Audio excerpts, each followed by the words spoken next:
கிறிஸ்து இயேசுவுக்குள் பிரியமான சகோதர சகோதரிகளை, வீரமாமுனிவருடைய வீரமிகு விசுவாசத்தில் கடந்த 300 ஆண்டுகளுக்கு முன்பு கல்லாக மண்ணாக கிடந்த இந்த பூமியில் அன்னை மரியாளுக்கு ஆலயம் எழுப்ப வேண்டும் என்று சொல்லி இந்த இடத்தில் விண்ணகக் கடவுளை பெற்றெடுத்த தாய் மரியாளுக்கு அருமையான உறைவிடம் அமைத்து இன்று ஆண்டுதோறும் அந்த அன்னையை புகழுகிற பாக்கியத்தை நமக்கு கொடுத்த வீரமா முனிவர் புனித நிலைக்கு உயர்த்துவதற்கான முன்னெடுப்பு தொடங்கியிருக்கக்கூடிய இந்த திருவிழா காலத்தில் வீரமாமுனிவருடைய விசுவாசத்தில் திளைத்தோங்கிய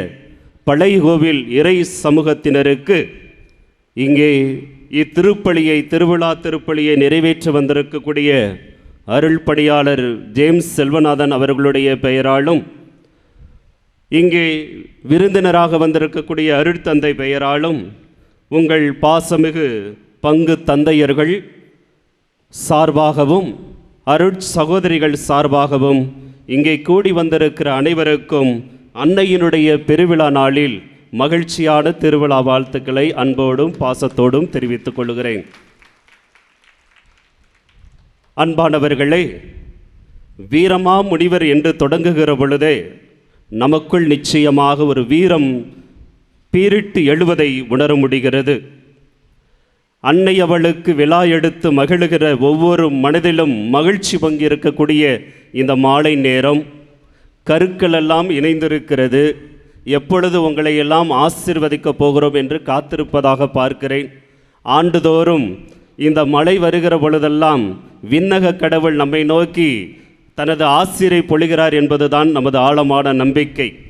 இந்த நேரத்திலும் கூட இந்த கருமேகங்கள் சுழன்று வருகிற பொழுது அவ்வப்பொழுது அங்கே கொடை எழுந்திருப்பதை பார்க்கிற பொழுது எனக்கு ஒரு பயம், நான் விரைவில் முடைத்து விட வேண்டுமா அல்லது மழை வந்து நிறுத்திவிட வேண்டுமா என்கிற ஒரு கேள்வி இருக்கிறது. இருந்தாலும் அன்னை அவள் விழாவை அர்த்தத்தோடு கொண்டாடுவதிலே பாக்கியம் பெற்றிருக்கிற மக்களாக தான் நாம் இருக்கிறோம். அன்னை மரியாளை புகழுகின்ற பொழுது அருமையான பாடல்களால் நாம் ஒவ்வொரு நாளும் புகழ்ந்து பாடுகிறோம். அவள் வான்லோக ராணி, வையகத்தின் ராணி, மண்மீதிலை புனித மாது நீ, விண்ணொளிர் தாரகை தாயே நீ, தன்னொளிர் வீசிடும் ஆரணி, பாவம் ஏதுமில்லா சீலி, பாவிகளின் செல்வராணி, பாதுகாத்து ஆளுவாயை நீ, ஜெபமாலை அன்னையே என்று ஒவ்வொரு ஆண்டும் ஒவ்வொரு நாளும் அன்னைக்கு புகழ் சேர்த்து நம்முடைய விண்ணக வாயிலை நோக்கி நமது வாழ்க்கை பயணத்திலே அன்னை மரியாளுடைய பயணத்தை நாம் பின்பற்றி கொண்டிருக்கிறோம். அந்த அன்னை அவளுடைய ஆசீர் உங்களுக்கு நிறைவாய் கிடைக்கவும். வீரமாமுனிவர் அன்னை மரியாளை பற்றி அருமையாக சொல்லி இருக்கிறார். உருவில்லான் உருவாக உலகில் ஒரு மகன் உதிப்ப, கருவில்லா கருத்தாங்கி கன்னித்தாய் ஆயினையே என்று சொல்லி அன்னை மரியாளை புகழ்ந்து பாடிய, அன்னை மரியாளுக்கு ஆலயம் எழுப்பிய அந்த வீரமாமுனிவருடைய ஆசிராலும் ஒரு தந்தையின் இதயத்தோடு தன் மகன் இயேசுவை அன்பு செய்தார் சூசையப்பர் என்பதை திருத்தந்தை நமக்கு ஒரு தந்தையின் இதயம், ஒரு தந்தை தன் இதயத்தை நேசிப்பது போல தன் மகனை நேசித்தார் புனித சூசையப்பர் என்று சொல்லி அந்த தந்தைக்கு பல்வேறு பரிமாணங்களை சூடி அவர் கனிவு நிறை தந்தையாக இருக்கிறார், அன்புக்குரிய தந்தையாக இருக்கிறார், கீழ்ப்படிதலுள்ள தந்தையாக இருக்கிறார், ஏற்றுக்கொள்ளுகிற தந்தையாக இருக்கிறார், துணிவுமிகு தந்தையாக இருக்கிறார், உழைக்கின்ற தந்தையாக இருக்கிறார், நிழல் நிறை தந்தையாக இருக்கிறார் என்று சொல்லி புகழ் சேர்க்கிற புனித சூசையப்பருடைய ஆசீரும், அப்படிப்பட்ட புனித சூசையப்பருடைய ஆசீரும் இருகரம் விரித்தவராய், இதயத்தை திறந்தவராய், தன் இதயத்திலே உங்கள் எல்லோரையும் ஒன்று கூடி வைத்திருக்கிறேன் என்று சொல்லி நம்முடைய பழையகோவில் ஆலயத்தினுடைய பீடத்திலே மையமாக தனது இதயத்தை திறந்து அன்போடு நம்மை அழைத்து அரவணைத்து கொள்கிற அந்த இயேசுவினுடைய ஆசீர்வாதம் உங்களோடு இருக்கட்டும். ஏனென்று சொன்னால் இன்றைய தலைப்பு எதிர்நோக்கும் குழந்தைகள் வளர்ப்பும். குடும்பம் என்றால் குழந்தைகள் இருப்பார்கள். தந்தை, தாய், குழந்தை, இந்த 3 பேரும் சேர்ந்தவர்கள்தான் குடும்பம். இந்த தலைப்பை கொண்டாடுகிற பொழுது நமக்கெல்லாம் தலைமையும் வழிகாட்டுமாக இருக்கக்கூடியவர்கள் திருக்குடும்பத்தினர். தந்தை, தாய், குழந்தை, இந்த 3 பேருமே நம்மை நேசிக்கிறவர்கள், நம்மை ஆசீர் வழங்குகிறவர்கள், நம்மை வழிநடத்துகிறவர்கள், நம்மை விழாமல் தூக்கிவிடச் செய்கின்றவர்கள். அப்படிப்பட்ட திருக்குடும்பத்தினுடைய பெயரால் வாழ்த்தி இன்றைய நாளின் சிந்தனையாக பிள்ளை வளர்ப்பு என்று, குழந்தைகள் வளர்ப்பு என்று சொல்லப்பட்டிருக்கிறது. நான் சொல்லி உங்களுக்கு தெரிய வேண்டியதில்லை. குழந்தைகளோடு போராடுகிறவர் நீங்கள், குழந்தையை பெற்றெடுத்தவர்கள் நீங்கள், குழந்தைகளோடு ஒவ்வொரு பொழுதும் கழித்து கொண்டிருப்பவர்கள் நீங்கள். ஆனாலும் கூட இன்றைக்கு பேரண்டிங் என்று சொல்லக்கூடிய இந்த பிள்ளை வளர்ப்பு என்பது இன்று எல்லா தளங்களிலும் பேசப்படுகிறது என்பதை நாம் மறந்து போகக்கூடாது. 2K கிட்ஸ் அப்படின்னு சொன்னாலே இன்று 25 வயதை கடந்து நிற்கக்கூடிய பிள்ளைகள் எல்லாம் வித்தியாசமாக தான் இருப்பார்கள் என்ற கருத்தோட்டம் எல்லாருக்குள்ளும் வேரூன்றி இருக்கிறது. ஆனாலும் இந்த குழந்தைகள் எதையோ சாதிக்க விரும்புகிறார்கள், சாதிக்க துடிக்கிறார்கள் என்பதை பெற்றோர்கள் பல நேரங்களில் நம்மால் புரிந்து கொள்ள முடியவில்லை. ஆகவே இந்த பிள்ளை வளர்ப்பு என்கிற பேரண்ட் என்று சொல்லுகிற பொழுது அது அருமையான உள்ளடக்கத்தை கொண்டிருப்பதாக நான் பார்க்கிறேன். P for project. என்ன ப்ராஜெக்ட்? பள்ளிக்கூடத்தில் பிள்ளைங்களை ஒரு ப்ராஜெக்ட் பண்ணிட்டு வா அப்படின்னு சொல்கிறோம். சிறு குழந்தைகளை ப்ராஜெக்ட் பண்ணிட்டு வாங்கன்னா அது பூவோ வண்டோ பூச்சியோ அட்டையோ பிடிச்சி கொண்டு வருங்க, அதுக்கு பேர் ப்ராஜெக்ட். அடுத்ததாக பள்ளியிலே படிக்கிற பொழுது ஒரு ப்ராஜெக்ட், கல்லூரி வாழ்க்கை முடிக்கிற பொழுது ஒரு ப்ராஜெக்ட், எல்லாமே ஒரு குறிப்பிட்ட டயத்தோடு முடிந்து விடுகிறது. ஆனால் இந்த பேரண்ட் என்கிற ப்ராஜெக்ட் இது ஒரு நாள் கனவு அல்ல, ஒரு நாள் முடிவு அல்ல, ஒரு மாதத்தோடு முடிந்து போகக்கூடியது அல்ல, மாறாக வாழ்க்கை முழுவதும் இருக்கக்கூடிய ஒன்றுதான் இந்த பேரண்ட் என்று சொல்லக்கூடிய ப்ராஜெக்ட். பேரண்ட் என்கிற ப்ராஜெக்ட் இன்று நேற்றோடு முடிந்து போகக்கூடியது அல்ல. ஒவ்வொரு மனிதனுடைய தாய் தந்தையினுடைய கடைசி நாள் வரை அவர் பெற்றோராக தான் வாழ்ந்து கொண்டிருக்கிறார் என்பதை மறந்து போகக்கூடாது. இரண்டாவதாக A ஃபார் அக்கௌண்டபிலிட்டி. எதற்கு நாம் அக்கௌண்டபிளாக இருக்க வேண்டும்? கடவுளுக்கும் மனிதருக்கும் உகந்தவராக இயேசு வாழ்ந்தார் என்று முன்னுரையிலும் இன்று நற்செய்தியில் வாசிக்க கேட்டோம். இயேசு ஆண்டவரை கடவுளுக்கு உகந்தவராக, மனிதருக்கு உகந்தவராக மாற்றியவர்கள் சூசையப்பரும் மரியாளும். அப்படி என்று சொன்னால் கடவுளுக்கு உகந்த வகையிலும் மனிதனுக்கு உகந்த வரையிலும் வாழ வைக்க வேண்டியது ஒரு பெற்றோருடைய கடமை, அதுதான் அக்கௌண்டபிலிட்டி. மூன்றாவதாக R ஃபார் ரெஸ்பான்சிபிலிட்டி. குழந்தைகளை வளர்த்தெடுப்பதிலே ஒவ்வொரு பெற்றோருக்கும் கடமை இருக்கிறது, பொறுப்பு இருக்கிறது. எல்லோரையும் சிறிது நாட்களுக்கு பிறகு ஒதுக்கி விடுவதல்ல. நம்ம இன்றைக்கி டிவி சேனல்ஸில் எல்லாம் திரைப்படத்துல எல்லாம் பார்க்கும்போது எடுத்தனே ஒரு டிஸ்க்ளைமர் அப்படிங்கிற ஒரு டாபிக் வரும். டிஸ்க்ளைமர் பொறுப்பு துறப்பு அப்படின்னு அர்த்தம். எந்த பொறுப்பை யார் துறக்கிறது? இன்றைக்கு பெற்றோர்களுக்கு எல்லாரும் ஒரு டிஸ்க்ளைமர் எல்லாருடைய வீட்டில் வச்சுருக்கிறோம், பொறுப்பு துறப்பு. எத்தனை நாளைக்கு கழித்து திறக்கிறது? 10 வயசு, 20 வயசு, 30 வயசு முடிஞ்ச உடனே ஏன் கடமை முடிஞ்சிருச்சுன்னு சொல்கிறோம். ஏன் கடமை முடிஞ்சிருச்சு, இனிமேல் எனக்கு சம்மந்தம் இல்லை. அப்படி அல்ல. இது பொறுப்பு துறப்பு அல்ல, ரெஸ்பான்சிபிலிட்டி கடைசி வரைக்கும் இருக்கக்கூடியது. நான்காவது E ஃபார் எம்பதி, சகதாபம். இந்த இடத்திலே ஒரு நிகழ்வு நடக்கிற பொழுது அந்த இடத்துல என்னை பார்த்து பார்ப்பது தான் எம்பதி. அப்படின்னா ஒரு பெற்றோர் பிள்ளைகளை வளர்க்கிற பொழுது அவர்கள் சந்திக்கிற பிரச்சனையின் போது அல்லது அவர்கள் தடுமாறுகிற பொழுது அந்த இடத்திலே நாம் தூக்கி விடுவதற்கு கடமைப்பட்டவர்களாக இருக்கிறோம். எப்படியோ நாசமாப்போ அப்படின்னு சொல்லிவிடுவது அல்ல. அடுத்ததாக N ஃபார் நியூ, புதுமை பெண் என்று பாரதியார் சொன்னார். புதுமை என்று சொன்னால் ஒவ்வொரு நாளும் புதிதாக உதிர்த்து வருவதுதான் புதுமை. அப்படிப்பட்ட புதுமை பெண்களாக பாரதியார் கண்ட கனவை போல நம் பிள்ளைகள் ஒவ்வொரு நாளும் ஒரு கனவை உருவாக்குகிறார்கள், ஒரு சிந்தனையிலே வாழ்கிறார்கள். எல்லாருக்கும் ஒரே திறமை இருப்பதில்லை. ஒவ்வொரு குழந்தைக்கும் ஒரு திறமை இருக்கிறது. ஒவ்வொருவரும் ஒவ்வொரு வகையிலே ஆளுமையிலே தேர்ந்தவர்களாக இருக்கிறார்கள். அப்படி என்று சொன்னால் அதை கண்டுபிடித்து அவர்களை வளர்த்தெடுக்க வேண்டிய பொறுப்பு இந்த பெற்றோர்களுக்கு இருக்கிறது. கடைசியாக T ஃபார் டயர்லெஸ், உங்களுடைய உழைப்பு. நீங்கள் பெற்றோர் என்று சொல்லிக்கொள்வது ஒரு குழந்தை ஆளாக்கி விடுவதில் மட்டுமல்ல, அவன் ஆளுமை பெற்ற தலைவனாக இந்த உலகத்திலே வாழ்ந்து பெயர் எடுக்கிற பொழுதுதான் உங்களுடைய பெற்றோர் என்கிற பொறுப்பு நிறைவடைகிறது. அருமையாக ஐயன் வள்ளுவர் தமிழகத்தின் ஊற்று என்று சொல்லலாம். இந்த தமிழ் தேசம் உலகமெங்கும் உயர்ந்து நிற்கிறது என்று சொன்னால் அதற்காக வளர்த்தெடுத்த தனது கருத்துக்களால் இந்த உலகத்தை உயர்த்துகிற வள்ளுவர் அழகாக சொல்லுகிறார், ஈன்ற பொழுதின் பெரிதுவக்கும் தன் மகனை சான்றோன் என கேட்ட தாயின். ஈன்ற பொழுதை விட தன் மகன் சான்றோன் என்று கேள்விப்படுகிறானே, அந்த சான்றோனாக மாற்றுவது யார்? பெற்றோர்தான். அன்பானவர்களே, இந்த பேரண்டிங்குள்ள இவ்வளவு விஷயங்கள் இருக்கிறது. இன்னும் பல விஷயங்களை நாம் சொல்லிக்கொண்டு போகலாம். நாம் விவிலியத்திலே சில பெற்றோர்களை பார்க்கலாம். அருமையான பெற்றோர்கள். ஆபிரகாம் நம்பிக்கையினுடைய தலைவன் என்று சொல்லுகிறோம். நோவா நம்பிக்கையினுடைய தலைவன். அன்னா சாமுவேல் என்கிற குழந்தையை கடவுளுக்கு அர்ப்பணமாக்கிய ஒரு தாய். இப்படியாக விவிலியத்திலே எத்தனையோ பெற்றோர்கள் இருக்கிறார்கள். நாம் நம்புகிற விசுவசிக்கிற ஒரு குடும்பம் எகிப்து குடும்பம். எகிப்து குடும்பம் என்று சொன்னாலே மரியாள், சூசையப்பர், இயேசு. அன்பான பெற்றோர்களே, பிள்ளைகளே, இன்றைக்கு பெற்றோர்கள் எல்லாம் ஒன்று நினைக்கிறார்கள், எப்படியாவது கஷ்டப்பட்டு பிள்ளையை வளர்த்தணும்னு நினைக்கிற நல்ல உணர்வோடு எண்ணங்களோடு இருக்கிறீர்கள். எவ்வளவு கஷ்டப்பட்டாவது பிள்ளைகளை வளர்க்கணும். இன்னும் ஒரு கட்டம் மேலே சென்றால் என் பிள்ளை கஷ்டமே படக்கூடாதுன்னு வாழ்கிறோம். என் பிள்ளை எந்த கஷ்டம் படக்கூடாது. இருக்கிறதுலையே மிகப்பெரிய ஒரு முட்டாள்தனம் என்பது இதுதான்.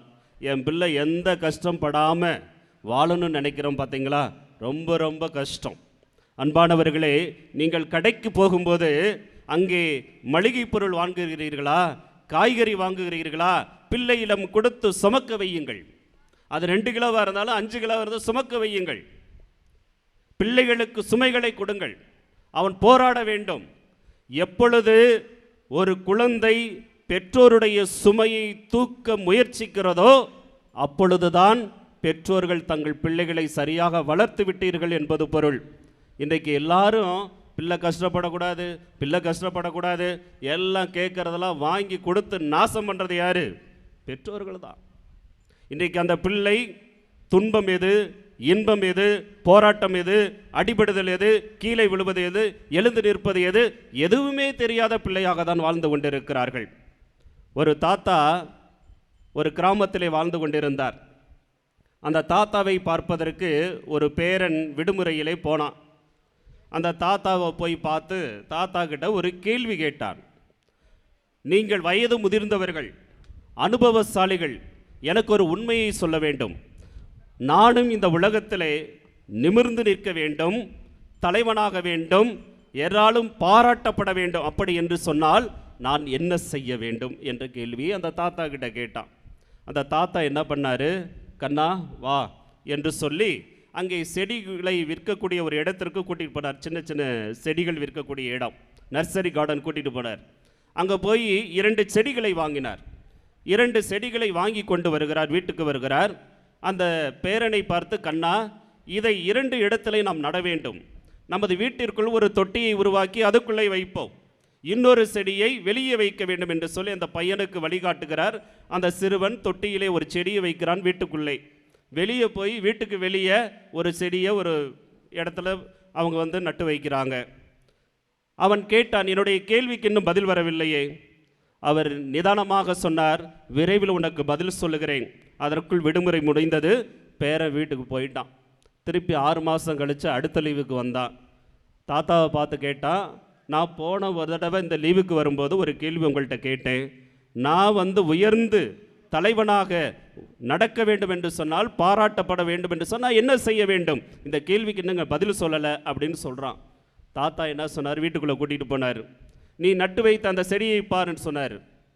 அந்த செடியை பார்க்குறான். கொஞ்சம் அப்படி அழகாக வளர்ந்து நிற்கிது அந்த செடி. அவனுக்கு ஒரு மகிழ்ச்சி, நாம் நட்டு வைத்த செடி 6 மாதத்திற்கு பிறகு நன்றாக வளர்ந்திருக்கிறது. அடுத்ததாக அந்த சிறுவனை வெளியே அழைத்து சென்றார். வெளியே அழைத்து சென்று வெளியே நடப்பட்ட ஒரு செடியை, நீ நட்ட செடியை பார் என்று சொன்னார். அங்கே செடி இல்லை. என்னவென்று சொல்லி பார்த்தால் சற்று தூரத்திலே அவன் நட்ட இடமே தெரியாமல் போய் பக்கத்தில் ஒரு பெரிய மரம் நிற்கிறது. மரத்தில் பழங்கள் இருக்கிறது, பறவைகள் இருக்கிறது, வெயிலில் செல்பவர்கள் அங்கே நின்று கொண்டு இருக்கிறார்கள். இதை பார்த்தான், இதுதான் நீ நட்ட செடி, இப்பொழுது மரமாக வளர்ந்திருக்கிறது என்று சொன்னார். இப்பொழுது நீ கேட்ட கேள்விக்கு நான் பதில் சொல்லிவிட்டேன் என்று சொன்னார். இந்த பையனுக்கு ஒன்றும் புரியல. என்ன தாத்தா, ஒன்றுமே புரிய மாட்டேங்குது நீங்கள் சொல்கிறது. அப்பொழுது சொன்னார், நீ வீட்டுக்குள் ஒரே செடியை தான் நட்டாய், வீட்டுக்கு வெளியேயும் ஒரு செடியை தான் நட்டாய். வீட்டுக்குள் நட்ட செடி இன்னும் வளர்ச்சி பெறவில்லை, அப்படியேதான் இருக்கிறது. வெளியே நீ நட்ட செடியை பார், மரமாக பழத்தை கொடுத்து மனிதர்களுக்கும் விலங்குகளுக்கும் பயன் கொடுக்கக்கூடிய ஒரு மரமாக நிற்கிறது பார் என்று சொன்னார். அப்பொழுதுதான் ஒரு விளக்கத்தை சொன்னார். பேரனை பார்த்து, கண்ணா, நீ இந்த செடியை போல வளர வேண்டும், இந்த மரத்தை போல உயர்ந்து நிற்க வேண்டும் என்று சொன்னார். இந்த மரத்தை போல உயர்ந்து நிற்க வேண்டும் என்று சொன்னால், இந்த செடி வளர்கின்ற பொழுது காற்றடித்தது, புயல் அடித்தது, மழை பெய்தது, வெயில் வந்தது, விலங்குகள் அதன் மேறி வேறி விளையாடியது, பறவைகள் வந்து உட்கார்ந்தது. எல்லாத்தையும் கடந்து கடந்து கடந்து கடந்துதான் இன்று மரமாக நின்று கொண்டிருக்கிறது. உன்னுடைய வாழ்க்கையிலே நீ உயர வேண்டும் என்று சொன்னால் நீ போராட வேண்டும், நீ வெயிலிலே அடிபட வேண்டும், நீ சமூகத்திற்குள் போக வேண்டும், தடைபட வேண்டும், உடைய வேண்டும், உரு கொடுக்க வேண்டும், எழுந்து நிற்க வேண்டும், நடக்க வேண்டும். அப்பொழுதுதான் இந்த மரத்தை போல நீ மாற முடியும் என்று சொன்னாராம். அன்புக்குரியவர்களே, இன்றைக்கு பிள்ளை வளர்ப்பு என்று நாம் சிந்திக்கக்கூடிய இந்த நாளிலே அன்னை மரியாளுடைய வாழ்க்கையும் சூசையப்பருடைய வாழ்க்கையும் இதைத்தான் நமக்கு கற்றுக் கொடுக்கிறது. ஆண்டவர் இயேசு கடவுளுக்கும் மனிதனுக்கும் உகந்தவராய் வாழ்ந்தார் என்று சொன்னால் எப்படி வாழ்ந்தார்? இந்த இரண்டு தெய்வங்கள், மரியாளும் சூசையப்பரும், தன் பிள்ளையை பொத்தி பொத்தி வைத்து வளர்க்கவில்லை. சமூகத்தில் ஏளனமாக பேசினார்கள், அதை எதிர்த்து நின்றார். பேய் பிடித்தவன் என்று சொன்னார்கள், எதிர்த்து நின்றார். உங்களை போல நல்லவங்க யாருமே இல்லைன்னு சொன்னாங்க, அதையும் ஏற்றுக்கொண்டார். நீ உன்னை பெற்றெடுத்த தாய் பேறு பெற்றவள் என்று சொன்னார்கள், அதையும் ஏற்றுக்கொண்டார். பெருந்தினிக்காரன் என்று சொன்னார், அதையும் ஏற்றுக்கொண்டார். துரோகத்திற்கு பலியானார், அதையும் ஏற்றுக்கொண்டார். இப்படியாக இயேசுவினுடைய வாழ்க்கை ஏற்றங்கள், தாழ்வுகள், உயர்வுகள் எல்லாம் மாறி மாறி வந்தாலும் எப்படி அவருக்கு வந்தது? அவருக்கு கற்றுக் கொடுத்தவர்கள் அவருடைய தாய் தந்தையர். இன்றைக்கு எல்லோரும் வெரி குட் பேரண்டாக இருக்கணும், நம்ம எல்லாரும் பர்ஃபெக்ட் பேரண்டாக இருக்கணும்னு நினைக்கிறோம், பர்ஃபெக்டாக இருக்கணும்னு நினைக்கிறோம். அங்கே தான் தப்பு நடக்குது. பர்ஃபெக்ட் பேரண்டாக இருக்கிறத விட குட் பேரண்டாக இருக்கிறது நல்லது. குழந்தைகளுக்கு நல்ல பெற்றோர்களாக இருப்பது, நல்ல ரோல் மாடலாக இருக்க வேண்டுமே ஒழிய அத்தாரிட்டேட்டிவாக இருக்கக்கூடாது. அதிகாரத்தை செலுத்தினால் மீண்டும் நம்மை எதிர்த்து அதிகாரம்தான் வருமே ஒழிய அங்கே ரோல் மாடல் வரவே வராது. அன்புக்குரிய சகோதர சகோதரிகளே, இன்றைக்கு அன்னை மரியாளின் பாதுகாப்பையும் சூசையப்பருடைய அரவணைப்பையும் ஆண்டவர் இயேசுடைய அருளை வேண்டக்கூடிய நாம் கடைசியாக ஒரு 5 செய்திகளை மட்டும் சொல்லிக் கொள்கிறேன். எதை பெற்றோர்கள் செய்யக்கூடாது? உங்கள் கருத்தை, உங்கள் விருப்பத்தை, உங்கள் கனவை பிள்ளைகளுக்குள் திணிக்காதீர்கள். நீங்கள் பள்ளிக்கூடத்தில் அதை தான் நாங்கள் பார்க்குறோம். பெற்றோருடைய கனவு சிபிஎஸ்சி ஸ்கூலில் படிக்கணும்னு, அந்த பிள்ளையால் ஒன்றுமே முடியாது. பிள்ளை மெட்ரிகுலேஷன் படிக்கணும், அந்த குழந்தையால் முடியாது. ஏன் கனவு? உங்கள் கனவை உங்கள் பிள்ளைகளுக்குள் திணிக்காதீர்கள். எப்பொழுது கனவு திணிக்கப்படக்கூடாது, வழிகாட்டுதல் வேண்டுமே ஒழிய நான் படிக்கலை, நான் வாத்தியாராக நீ வாத்தியாராகு, நான் போலீஸ் ஆகலை நீ போலீஸ் ஆக, உங்கள் கனவை பிள்ளைகள் மேல் திணிக்காதீர்கள். இரண்டாவதாக, நீங்கள் மற்றவர்களோடு பழக வையுங்கள். இன்று சமூகம் குறுகி போய்விட்டது. செல்போன் தனி ரூமாக மாறிவிட்டது. தனிப்பட்ட ஒரே குடும்பத்தில் இருக்கிற 4 பேரும் 4 மூலையிலே உட்கார்ந்து கொண்டு இருக்கிறோம். அடுத்தவர்களோடு பழக வையுங்கள். அப்பொழுதுதான் அவர்கள் ஏமாற்றுவார்கள். அவன் ஏமாற்றினால்தான் ஏமாற்றம் என்பது என்னவென்று தெரியும். என் பிள்ளை வெளியே போனால் ஏமாந்துருவான் என்று நீங்கள் நினைத்தால் ஒரு காலத்தில் அவன் ஏமாந்துதான் நிற்பான். அதற்கு காரணம் நீங்களாகத்தான் இருக்க முடியும். அப்படி என்று சொன்னால் உங்களுடைய குழந்தைகளை பழக வையுங்கள். நல்லது கெட்டது, உயர்ந்தது தாழ்ந்தது எதுவென்று அவர்கள் சொல்லிக் கொடுப்பார்கள், கற்றுக்கொள்வார்கள். மூன்றாவதாக, இருப்பதில் மகிழ்ச்சி கொள்ள கற்றுக் கொடுங்கள். நம்ம வீட்டில் என்ன இருக்குதோ இதுதான் நம்ம வீடு, இவ்வளவுதான் நம்ம வீடு, இதுதான் நம்ம குடும்பம், அதை கொடுத்து மகிழ்ச்சியா. எல்லாரும் இல்லாத ஒன்றை நோக்கி தான் எல்லாரும் கனவு கண்டு கொண்டு இருக்கிறோம். இப்போ இருக்கிறத விட்டுட்டு இல்லாததுக்கு ஏங்கி ஒரு நாள் இதுவும் இதை அனுபவிக்க முடியாத மனிதர்களாகத்தான் போய்விடுகிறோம். அளவான குடும்பம், சிறிய பொருளாதாரமாக இருந்தாலும் கூட இருப்பதில் நிறைவு காண கற்றுக்கொள்வதுதான் உண்மையான மகிழ்ச்சியான வாழ்க்கையாக இருக்கும். ஆகவே நீங்கள் நிறைய பணக்காரவங்களாம் நல்லா இருக்கிறாங்கன்னு நினைக்கிறீங்களா? செல்வம் இருக்கிறவங்கள எல்லாம் சந்தோஷமாக இருக்கிறேன்னு நினைக்கிறீங்களா? நிச்சயமாக இல்லை. எவ்வளவு செல்வம் கூடிக்கிட்டு போகுதோ அவ்வளோ துன்பமும் கூடிக்கிட்டே தான் போகுது, பிரச்சனையும் கூடிக்கிட்டே தான் போகுது. அப்படி என்று சொன்னால் இருப்பதில் நிறைவு கொண்டு வாழ்வது மகிழ்ச்சியை கொடுக்கும். அதை கற்றுக்கொள்ளுங்கள். அடுத்ததாக, நான்காவதாக, மரியாதை கொடுக்க கற்றுக் கொடுங்கள். பெரியவர்களுக்கு மரியாதை, பெற்றோர்களுக்கு மரியாதை, சொந்த பந்தங்களுக்கு மரியாதை, உறவுகளுக்கு மரியாதை, தலைவர்களுக்கு மரியாதை. மரியாதை இன்று அந்த மரியாதை இல்லை. உங்கள் வீட்டிலே தெரியும் உங்களுக்கு மதிப்பு இருக்கா இல்லையான்னு எல்லாம் தெரியும். நான் சொல்ல வேண்டியதில்லை. உங்கள் வீட்டில் உங்கள் பிள்ளைங்க உங்களை மதிக்குதா? இல்லையே. மரியாதை கொடுக்க பழகுகிற மனிதர்கள் மட்டும்தான் முழு மனிதர்களாக, மாமனிதர்களாக மாற முடியும். கடைசியாக, பிள்ளைகளுக்கு முன் சண்டையிடாதீர்கள். பிள்ளைகளுக்கு முன் தகாத வார்த்தைகளை பேசாதீர்கள். அது என்றைக்காவது ஒரு நாள் உங்களை சுற்றி வந்து அடிக்கும். பிள்ளைகளுக்கு முன் சண்டை போடுகிறீங்க. அப்போ உங்கள் பிள்ளையை பார்த்து நீ ஏன்டா சண்டைக்கு போகிறேன்னு கேட்டால், நீ சண்டை போட்ட இல்லைன்னு கேட்பாங்க. ஏன்டா அப்படி வார்த்தையை பேசுகிற, நீ பேசுனல. ஏன்டா கோயிலுக்கு போகல, நீ போகல இல்லை. இதுதான் இன்னைக்கு உலக வாழ்க்கை. அன்பானவர்களே, பெற்றோர்கள் என்பது ரொம்ப கடினமான வாழ்க்கை. அதை எல்லாரும் ஏற்றுக்கொள்வோம். ரொம்ப கடினம். பிள்ளையை பெற்று ஒவ்வொரு நிலையிலும் அடுத்தடுத்த நிலைக்கு கடத்தி வருவது சாதாரணம் அல்ல. அந்த பிள்ளைகளை உருவாக்குவது சாதாரணம் அல்ல. இந்த சமூகத்திற்கு ஏற்ற பிள்ளைகளாக மாற்றுவது சாதாரண காரியம் அல்ல. இயேசு அருமையாக சொன்னார், சிறு பிள்ளைகளை என்னிடம் வரவிடுங்கள், அவர்களை தடுக்காதீர்கள் என்று சொன்னார். இன்னைக்கு எத்தனை பேர் பிள்ளைகளை எல்லாம் கோயிலுக்கு அனுப்புகிறோம், ஞாயிற்றுக்கிழமை பூசைக்கு அனுப்புகிறோம், மறைக்கல்விக்கு அனுப்புகிறோம். ஆண்டவர் இயேசு சொன்னது தான், என்கிட்ட பிள்ளைகளை வரவிடுங்கள். நீங்கள் வரவிடலை அப்படின்னா ஒரு நாள் நீங்களும் போக முடியாது என்பதை மறந்து போக வேண்டாம். விசுவாசம் என்பது காணாமல் போகும். 300 ஆண்டுகளாக சேர்த்து வைத்த உங்களுடைய விசுவாசம் எல்லாம் பறந்து போய்விடும். ஏனென்று சொன்னால் இன்றைக்கு இளம் தலைமுறையினர் ஆலயத்திற்கு போக முடியவில்லை, போவது இல்லை. அவர் கடவுளை தேடுவதில்லை. கடவுள் நம்பிக்கை குறைந்து விட்டது. அப்படியானால் இந்த வீரமாமுனிவர் விதைத்த விசுவாசத்தில் அன்னை மரியாளையும் சூசையப்பரையும் இயேசுவையும் பற்றி கொண்டு வாழ்ந்திருக்கக்கூடிய நாம் அவர்களை பற்றி கொள்வோம். அவருடைய ஆசீர் அன்னையினுடைய பெருவிழா நாளிலே ஜெபமாலை அன்னையாக தன்னை இந்த இடத்திலே நமக்கெல்லாம் காட்சி கொடுத்து வளர்த்தெடுக்கிற அந்த அன்னை நமக்காக தன் திருமகனிடம் பரிந்து பேசி நம் குடும்பங்களை வாழ வைப்பார். நம் குடும்பத்தில் ஒவ்வொருவருக்காக இந்த நாளிலே சிறப்பாக ஜெபித்து அன்னையினுடைய ஆசீரை வேண்டுவோம். நிறைவாக அன்னை மரியாள் உங்களை ஆசீர்வதித்து வழிநடத்துவார். ஆமேன்.